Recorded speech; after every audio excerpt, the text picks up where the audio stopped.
ఒక పాస్టర్ గారు ఎవరి కోసం అనుభవిస్తున్నాడు శ్రమలు?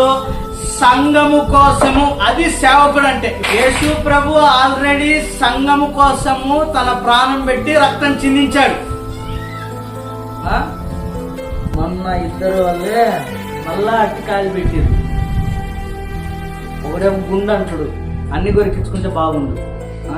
మళ్ళీ ఇంకొకడు అంటాడు కెమెరా కాడికి వచ్చింది ఉద్యోగం లేదా అంటుంది. వానికి ఏమైనా పిచ్చి కుక్క కట్టింది ఏమో.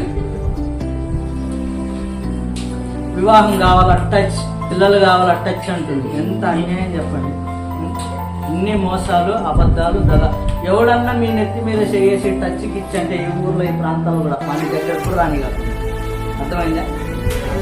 చిన్న ఉదాహరణ, దావీదు సితారతో కీర్తించినప్పుడు సౌలుకు పట్టిన దురాత్మ ఏంటి? మీరు బాడితే చాలు, అలా మేమెందుకు?